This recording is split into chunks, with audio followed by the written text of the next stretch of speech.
Olá? Você conhece esses versos? Entre o rumor das selvas seculares, ouviste um dia no espaço azul vibrando, o troar das bombardas nos combates e após o hino, festival soando.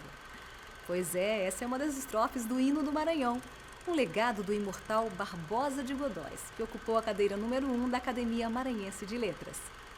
Entre suas obras, destaca-se A História do Maranhão, publicada em 1904. Movido por ideais, participou ativamente da imprensa de sua época e, junto com outros intelectuais, fundou a Academia Maranhense de Letras. Dividido entre a literatura e a política, também se destacou na Assembleia Legislativa do Maranhão. Como educador, dedicou-se ao ensino da história e da educação moral e cívica. Com direção de Francisco Colombo, acompanhe agora a trajetória desse grande e imortal maranhense em Barbosa de Godóis, o educador.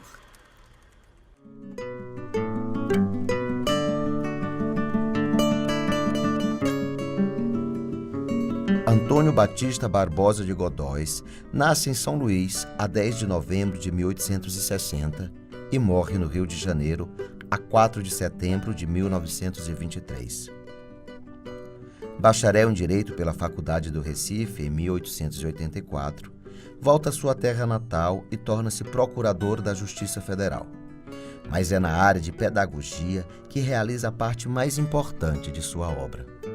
Como educador, é reconhecido pelo vanguardismo de suas ideias, fato que se comprova pelos temas predominantes em sua bibliografia e pelo patrono que escolhe ao fundar a cadeira número 1 da Academia Maranhense de Letras, o jurisconsulto e pedagogo Antônio de Almeida Oliveira.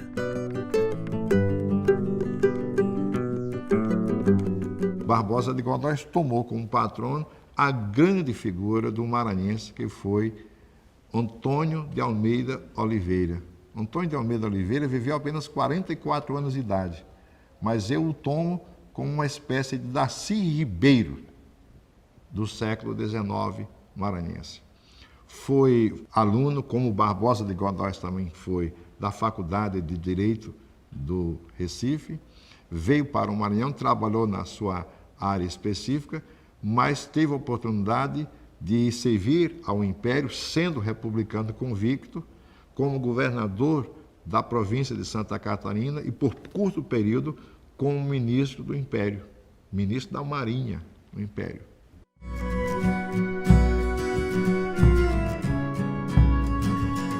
Em meio a uma população majoritariamente analfabeta, Barbosa de Godóis destaca-se como um dos maiores professores de seu tempo na Escola Modelo e na Escola Normal, onde foi diretor. Entre as principais obras de Barbosa de Godóis, destaca-se o livro História do Maranhão, para uso dos alunos da Escola Normal, durante muito tempo a única fonte didaticamente acessível aos estudantes, além de referência e fonte de informação para futuros historiadores.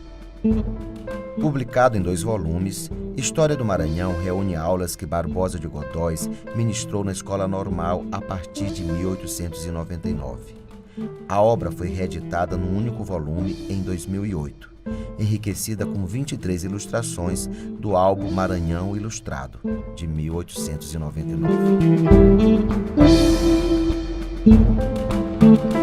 Ele foi encarregado, o Barbosa de Godóis, por Benedito Leite, de fazer a reforma do ensino, fundamentalmente através das 2 escolas, a Escola Modelo e a Escola Normal. Como diretor da Escola Normal, ele percebe a falta de livros de que a escola se ressente e escreve um livro para a escola, um livro didático, História do Maranhão, em 2 pequenos volumes. Acontece que, primeiro, o livro é tão bem feito, bem traçado, resumido, é uma súmula de história do Maranhão. Primeiro. E segundo, há tanta falta de livros daquele gênero, um livro que traga para o leitor comum a história do Maranhão, que o livro transborda da sala de aula e se torna um livro que vai ser lido por gerações. O livro de história do Maranhão, que o povo vai conhecer, será o livro de Barbosa de Godóis, até chegarmos já na virada da primeira metade do século XX, chegarmos ao professor Mário Meireles. Mário Meireles, no prefácio da sua obra, diz exatamente isso. O último livro de história se tinha à disposição das pessoas, dos leitores, dos estudantes, era o Barbosa de Godóis. Mas estamos a uma grande distância dessa obra e essa obra não é mais alcançável. Ele faz o seu trabalho, também voltado para as escolas, no mesmo caminho do Barbosa de Godóis. O professor Mário Meireles é apenas um escritor de talhe mais acadêmico, mais preocupado com a perfeição da língua, um escritor de talhe clássico, o que o Barbosa de Godóis não pretende fazer. E o Barbosa de Godóis era uma pessoa muito tranquila, não era um polemista. O apelido do Barbosa de Godóis era o China, porque ele tinha os olhos bem amendoados. Além de poetas e prosadores, os novos atenienses contam com juristas, historiadores e pedagogos. Quase todos escrevem para jornais. As polêmicas são, então, inevitáveis. Nos principais periódicos daquele tempo, destaca-se a figura do líder do grupo, Antônio Lobo, um polemista contumaz. Nem Barbosa de Godóis, de espírito conciliador, consegue escapar de sua verve.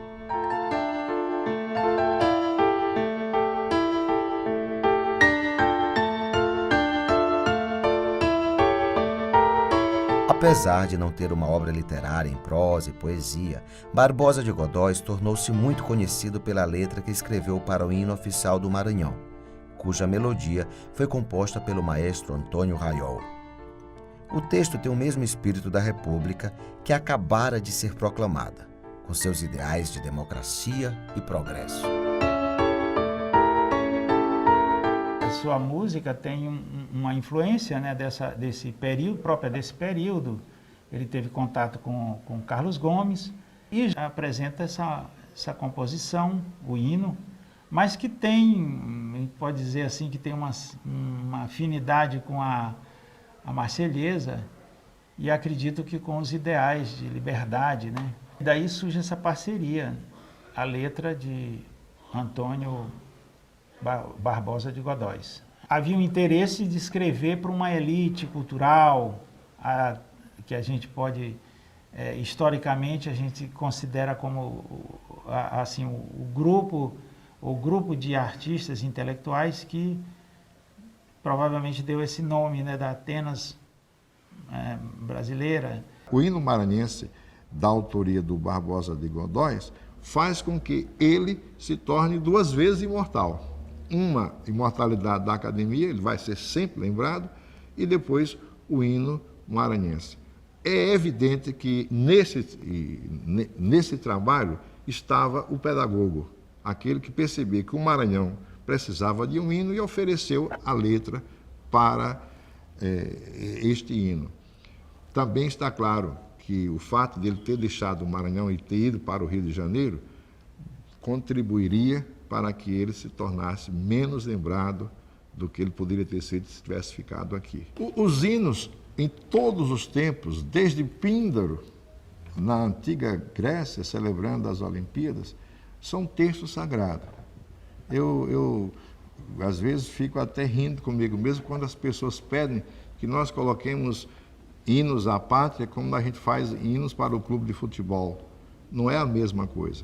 Então, um hino que celebra o Maranhão é ainda mais embebido da concepção de literatura do começo do século, é um hino bombástico, é um hino sonoro. Agora, o curioso não é a gente achar que o hino é fácil ou difícil de entender.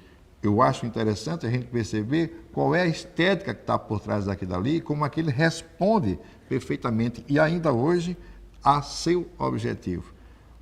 Todo texto é texto, bom ou mal, se atende a uma finalidade. Eu não vou escrever nunca uma carta com a sonoridade de Gonçalves Dias fazendo Juca Pirama, tá certo? Por outro lado, eu não vou escrever uma carta com a singeleza, mas a beleza com que Gonçalves Dias faz Minha Terra Tem Palmeiras, Onde Canta o Sabiá. É simples como uma carta? É, mas tem outro diapasão, tem outro estalão pelo qual o poeta se manifesta. É diferente de uma notícia de jornal, uma carta, um bilhete, ou uma mensagem pelo correio eletrônico. Por isso, a gente vê hoje o hino do Maranhão como uma espécie de súmula da nossa história.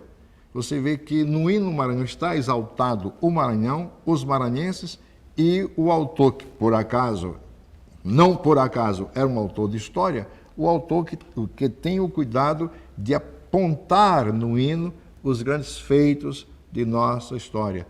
Os franceses, os holandeses, a nossa independência e o anseio que nós temos, que ainda é um anseio romântico, não é? Ainda é um eco do romantismo, mas permanece para sempre. O sonho, o anseio, a vontade de liberdade. A liberdade é o sol que nos dá vida.